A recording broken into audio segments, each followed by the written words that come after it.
Hi friend, आज आपण बनवणार आहोत दुधी भोपळ्याचा हलवा। त्याच्यासाठी मी दुधी भोपळा स्वच्छ धुवून त्याच्यावरचे छिलके काढून घेतले। नंतर त्याला 2 भागामध्ये कट करून सुंदरपैकी त्याचा कीस बनवून घेतला। नंतर इकडे गरम व्हायला कढई ठेवली होती, मग त्याच्यामध्ये 2 मोठे चमचे साजूक तूप घातले। नंतर कूट केलेली इलायची त्याच्यामध्ये परतून घेतली। त्यानंतर सर्व कीस केलेला आपण त्याच्यामध्ये साजूक तुपामध्ये ॲड केलेला आहे आणि तो पण छानपैकी असा परतवून घेतलेला आहे। त्याच्यानंतर त्याच्यामध्ये आपण ॲड केली ती म्हणजे साखर ॲड केल्यानंतर त्याला खूप वेळ असे परतून घेतले। मग त्याला पाणी सुटले, साखर टाकल्यामुळे त्याला पाणी सुटले आणि नंतर मग ते पाणी आटल्यावर आपण त्याच्यामध्ये ॲड केलेले आहे दूध।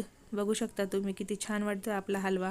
मग तो पण खूप वेळ परतून घ्यायचा। त्याच्यानंतर मंद आचेवर झाकण ठेवून त्याला 15 ते 20 मिनिटासाठी शिजवून घेतले। मग त्याच्यात थोडे पाणी दूध आटल्यानंतर आपण त्याच्यामध्ये पेढे ॲड केलेले आहेत आणि बघा आपला हलवा किती सुंदर दिसतोय। अशा प्रकारे आपला दुधी भोपळ्याचा हलवा रेडी झालेला आहे।